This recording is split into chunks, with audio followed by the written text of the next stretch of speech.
pemerintah haram mengambil pajak dari orang-orang miskin dan melarat, saudara.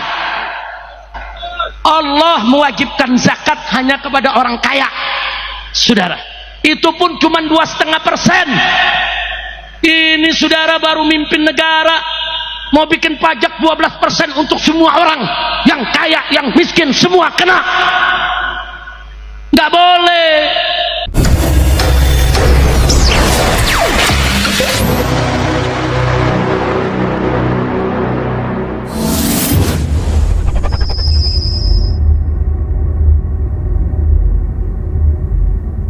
Bismillahirrahmanirrahim. Assalamualaikum warahmatullahi wabarakatuh.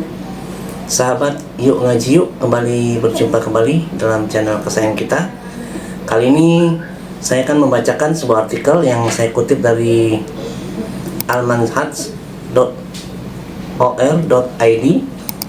dengan tema pajak dalam Islam. Penulisnya adalah Ustadz Abu Ibrahim Muhammad Ali. Allah Subhanahu wa Ta'ala tidak membiarkan manusia saling menzalimi satu dengan yang lainnya. Allah dengan tegas mengharamkan perbuatan zalim atas dirinya, juga atas segenap makhluknya. Kezaliman dengan berbagai ragamnya telah menyebar dan berlangsung turun-temurun dari generasi ke generasi. Dan ini merupakan salah satu tanda akan datangnya hari kiamat, sebagaimana Rasulullah SAW pernah bersabda dalam hadis Bukhari, sungguh akan datang kepada manusia suatu zaman saat manusia tidak peduli dari mana mereka mendapatkan harta, dari yang halalkah atau yang haram. Di antara bentuk kezaliman yang hampir merata di tanah air kita adalah diterapkannya sistem perpajakan yang dibebankan kepada masyarakat secara umum, terutama kepada kaum muslimin, dengan alasan harta tersebut dikembalikan untuk kemaslahatan dan kebutuhan bersama. Lalu, apa pandangan Habib Rizik Syihab dalam masalah pajak ini? Mari sama-sama kita saksikan videonya. Ada satu seruan himbauan yang saya mau sampaikan. Ini kan sekarang lagi ribut nih soal PPN 12%, PPN 12%, ya. Ada yang bilang begini, Habib naiknya cuma 1%, kok ribut sih? Dari 11% ke 12%, kan cuma 1%. Siapa bilang?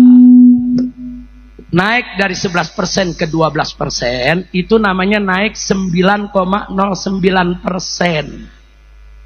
Bukan naik 1%. Semula 11%, sekarang 12%, berarti naik 1. 1 dari 11. 1 dari 11 itu, saudara, kalau dikasihkan persentase, itu 9% lebih. Jadi kenaikan pajaknya itu 9%. Jangankan rakyat kecil, orang kaya aja teriak. Nah, ini kita minta PPN 12% ini bukan hanya dibatalkan kembali 11%, tapi turunkan jadi 5 atau 6% saja. Betul? Takbir. Kan kita lagi musyawarah nih. Ini musyawarah rakyat nih. Ini musyawarah bukan nih? Saya mau tanya, setuju gak? Setuju gak? Mana nih panitia rekam nih. Masyarakat di sini setuju semua. Rekam nih ribuan setuju. Besok rekamannya kita bawa ke DPR. Besok rekamannya kita kirim ke istana. Betul?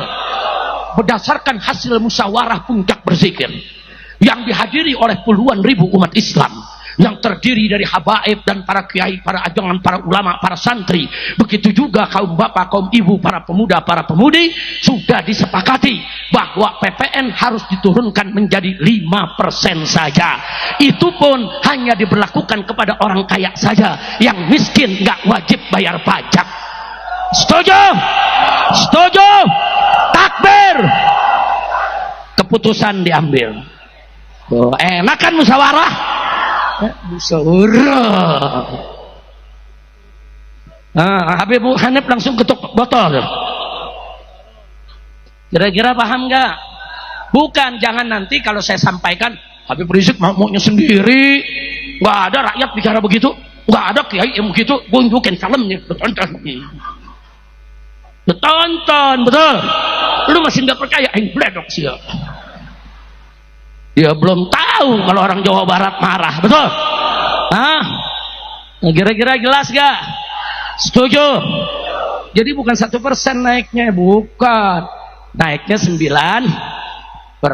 Bahkan kita bukan minta diturunin. Bukan, oh mahasiswa turun, minta 12 dibatalin, tetap 11. Enggak. Kita minta turunin 5%. Dan itu pun hanya harus diberlakukan bagi orang kaya saja. Hanya untuk barang mewah saja. Bukan kebutuhan pokok masyarakat luas. Betul. Takbir. Sampai di sini jelas? Jelas. Maka saya berani katakan di sini, hei orang miskin, hei orang melarat, tidak usah bayar pajak, karena pemerintah haram mengambil pajak dari orang-orang miskin dan melarat, saudara. Allah mewajibkan zakat hanya kepada orang kaya, saudara. Itu pun cuma 2,5%. Ini saudara baru mimpin negara, mau bikin pajak 12% untuk semua orang, yang kaya, yang miskin, semua kena. Nggak boleh. Makanya sebagai oleh-oleh terakhir saya mau tutup, sebelum kita baca qasidah, saya mau baca riwayat sejarah dulu. Boleh tidak? Boleh tidak? Dengarkan baik-baik, ini sejarah saudara. Dulu ada seorang sultan di zaman Al-Imam An-Nawawi radhiyallahu ta'ala anhu. Ini Imam Nawawi, ada desa Nawa di dekat kota Damaskus, saudara, di Syria. Namanya desa Nawa. Nah kemudian rakyat satu negeri, saudara, sangat cinta dan sangat hormat kepada Imam Nawawi karena ilmunya luas, akhlaknya mulia, tawadu, bela rakyat. Singkat cerita, sang sultan ingin mengambil pajak dari rakyat. Diundanglah para ulama satu negeri. Begitu diundang itu ulama semua, kecuali Imam Nawawi yang gak diundang, saudara. Karena Imam Nawawi ini pakaiannya, saudara, banyak bekas jahitan sendiri. Beliau tuh kalau robek dijahit sendiri, robek dijahit sendiri. Selama masih bisa dipakai, dipakai. Sehingga kelihatannya kayak lompang camping tapi banyak jahitan, saudara. Dan miskin hidupnya. Dia nggak diundang ke istana karena memang Imam Nawawi bukan ulama istana. Alhamdulillah, ulama diundang ke sultan. Ulama bilang apa? Aku mau ambil pajak dari rakyat, minta persetujuan ulama dengan alasan, saudara, karena untuk membiayai daripada gaji-gaji pegawainya, gaji-gaji pejabat, dan untuk mempersenjatai tentara yang jaga di perbatasan, juga untuk pembangunan. Sementara kas negara lagi kosong, jadi terpaksa ngambil pajak dari rakyat. Selama ini nggak ada pajak, baru saat itu mau diambil pajak. Para ulama lihat sultannya baik, lihat sultan bicaranya juga santun, alasannya masuk di akal. Para ulama setuju, saudara, mengambil pajak dari rakyat. Dibuatlah petisi. Semua ulama memberikan tanda tangannya atau stempelnya dengan jari, saudara. Sudah selesai itu, sultan nanya, ini aku mau umumkan ke rakyat, apa masih perlu ada yang diundang? Harus diundang untuk menandatangani petisi ini? Para ulama kompak, ada Tuan Sultan, satu orang lagi yang harus kau undang. Siapa? Abu Zakaria An-Nawawi. Sultan bilang, apa perlu masih undang dia? Kenapa sih harus diundang? Dia orang di desa, di kampung, miskin. Apa kata para ulama, Tuan Sultan? Walaupun kami semua setuju, tapi kalau besok Imam Nawawi nggak setuju, rakyat ikut dia. Rakyat nggak ikut kita. Umat tunggu fatwanya. Kata Sultan, kalau begitu jemput, kirim pengawal, jemput dengan pasukan berkuda, saudara. Imam Nawawi di pinggiran kota, ibu kota, saudara. Jemput, dibawa ke istana. Begitu sampai di istana, didudukkan, banyak ulama yang hadir. Sultan kasih kabar kepada Imam Nawawi, ya Abu Zakaria, ini ulama-ulama semua sudah setuju untuk aku ngambil pajak dari rakyat. Nah kami berharap kau ikut setuju. Langsung kasih instruksi raja. Kata Imam Nawawi, tunggu dulu sebentar, aku punya 3 pertanyaan. Kalau 3 pertanyaan ini kau bisa jawab dengan baik, bagus, benar, Aku tanda tangan. Setuju ambil pajak dari rakyat. Akhirnya kata si raja, Salma Syaitan, silakan kau tanya apa yang kau mau. Yang pertama ditanya oleh Imam Nawawi, kenapa harus ambil pajak dari rakyat? Itu dulu. Dia jawab, ya untuk pembangunan. Aku udah jawab para ulama tadi, untuk gaji pegawai, untuk mempersenjatai itu pasukan di perbatasan. Kata Imam Nawawi, ahsanta, bagus kau punya jawab. Nah, terus ditanya lagi Imam Nawawi, tapi kenapa harus diambil dari kas negara? Kan masih ada pendapatan yang lain. Kenapa mesti diambil dari bukan kas negara? Kenapa harus diambil dari pajak? Kan masih ada kas negara. Kenapa diambil dari pajak? Dijawab oleh Sultan, ya jelas kami ngambil pajak karena kas negaranya kosong, nggak ada dana. Kata Imam Nawawi, ahsanta, bagus kau punya jawab. Sekarang pertanyaan yang terakhir, kenapa kas negara kosong? Diam ini lagi Sultan. Kenapa kosong? Dikemanakan itu? Kan kemarin banyak isinya, ada emas, ada perak, ada uang, ada intan permata dan lain sebagainya. Kemana kosong? Marah si raja, berdiri dari kursinya. Mada taksud di kalami? Hei Aba Zakaria, apa kau punya maksud dengan ucapanmu ini? Tersinggung ini raja, saudara. Dia tersinggung, saudara. Nah kemudian apa yang terjadi? Begitu raja berdiri nuding Imam Nawawi, Imam Nawawi nggak gemeter, saudara. Berdiri lagi Imam Nawawi dari duduknya, dari kursinya dia berdiri, dia tunjuk sang raja. Hei Sultan, jangan kau pikir aku tidak tahu kas negara itu kemana. Kemarin kas negara itu masih berlimpah ruah hartanya, emasnya, peraknya, intan permatanya. Kenapa sekarang habis? Karena kau bagi-bagi untuk dayang-dayangmu, untuk selir-selirmu, untuk putri-putrimu, untuk kerabat-kerabatmu, dan juga kau bagikan untuk pejabat-pejabatmu, sehingga kas negara kosong. Demi Allah, kalau kau ingin ambil pajak dari rakyat, maka kembalikan dulu semua harta itu ke kas negara. Kalau semua sudah dikembalikan, masih kurang untuk ngurus negara, silakan ambil dari pajak. Tapi kalau tidak kau kembalikan, haram kau ambil pajak dari rakyat walaupun hanya 1 dirham. Subhanallah. Saya tanya, Imam Nawawi sebagai ulama berani tidak? Tegas tidak? Tegas tidak? Adil tidak? Takbir. Kata Imam Nawawi, tunggu dulu, itu kas negara dikorupsi. Kalau bahasa sekarang dikorupsi, saudara. Setelah kosong kau ambil pajak dari rakyat, enak betul. Makanya Imam Nawawi mengatakan haram kau pungut pajak dari rakyat selama hasil korupsi tadi tidak dikembalikan ke kas negara. Nah, sekarang saya tanya, kira-kira fatwa Imam Nawawi zaman ini bisa dipakai gak? Jawab semua, bisa dipakai gak? Bisa dipakai gak? Pemerintah haram memungut pajak dari rakyat, pajak apapun, selama korupsi tidak dibasmi, selama koruptor tidak ditangkap, selama pembiayaan negara boros di mana-mana, selama tidak jelas pengeluarannya, selama tidak ada pertanggungjawabannya. Betul? Takbir. Haram ambil pajak dari rakyat, saudara. Haram, apalagi dari rakyat miskin yang melarat, yang nyari kerja susah, yang makan susah.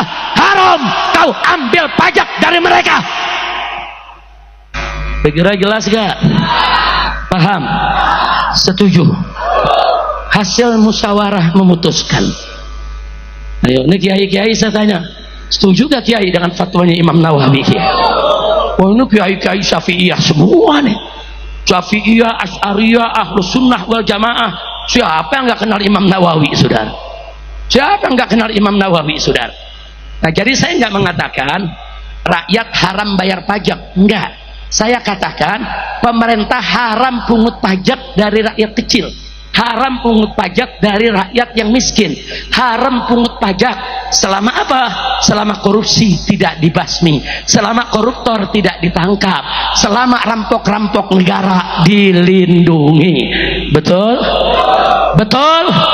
Setuju tidak? Setuju tidak? Takbir! Mau ini dijadikan keputusan musyawarah kita? Betul? Rekam lagi. Biar semua ngelihat, kita kirim nanti saudara lewat medsos di mana-mana bahwa masyarakat di mana-mana tempat setuju saudara bahwa pemerintah haram pungut pajak dari rakyat selama korupsi tidak dibasmi, koruptor tidak ditangkapi. Betul? Betul? Selama ada pemborosan di mana-mana, selama laporan keuangan tidak jelas. Betul? Takbir! Betok botol lagi Hamil. Alhamdulillah. Udah segitu aja ya. Ini ceramah perdana saya nih, diri-diri lagi. Udah 3 bulan gak ceramah begini saudara. Itu. Tapi di sini kita lihat panitianya galak-galak. Nah, makanya saya bisa datang akhirnya. Udah gitu ada, waduh si bule datang. Duduk depan sini. Takbir. Oh, ini dia nih. Takbir. Nih rambut udah bayar pajak belum? Duduk sini, duduk sini, duduk sini. Duduk samping Hanif sini. Iya. Takbir. Saya tanya saudara, kalau kas negaranya dikelola dengan baik, koruptor ditangkap, korupsi dibasmi, kemudian tidak terjadi pemborosan kas negara, semua ada pertanggungjawaban jelas, bagus tidak? Kalau sudah bagus begitu baru boleh. Kalau masih kurang ambil pajak dari rakyat. Kalau nggak kurang perlu ambil pajak dari rakyat, nggak perlu. Bahkan kalau perlu saudara kasih dana ke masyarakat. Itulah dulu yang disebut subsidi BBM, subsidi nelayan, subsidi perkebunan, subsidi pertanian. Dulu semua ada subsidi saudara. Pesantren dibantu, madrasah dibantu, majelis taklim dibantu saudara. Kenapa? Karena ada kelebihan surplus saudara. Nggak perlu pajak dari rakyat. Kalau tambang emas, nikel, batu bara saudara, semuanya dikelola dengan baik saudara, rakyat tidak perlu bayar pajak lagi ke negara. Kenapa? Satu tambang saja sudah cukup untuk menghidupi bangsa Indonesia. Takbir. Sallu ala Nabi. Nah, kira-kira saya sampaikan jelas tidak? Paham? Habib Bahar, ini musyawarah akbar, ini musyawarah syura kubro untuk memutuskan rakyat bayar pajak apa jangan. Nah, ternyata keputusannya tadi pemerintah haram ngambil pajak dari rakyat selama korupsi tidak dibasmi, selama koruptor tidak ditangkap, selama duit negara diborosi saudara. Jangan dong. Nah, kalau korupsinya udah dibasmi, koruptornya udah ditangkap, negara semua udah baik pengelolaan keuangan, masih kurang buat pembangunan, silakan ambil pajak dari rakyat. Wajib kita rakyat bayar pajak. Jelas tidak? Jelas tidak? Jelas tidak? Nah, saya mau tanya sekarang, jadi kalau korupsi masih banyak, koruptor tidak ditangkap, negara masih boros saudara, apa boleh pemerintah ngambil pajak dari rakyat? Boleh tidak? Boleh tidak? Halal atau haram? Tapi kalau pengelolaan keuangan negara sudah bagus saudara, koruptor ditangkap, korupsi itu dibasmi, kemudian nggak sampai di situ, tidak ada pemborosan, semua pertanggungjawabannya benar, negara masih kurang. Kalau begitu rakyat wajib tidak bayar pajak. Siap bantu pemerintah, siap bayar pajak.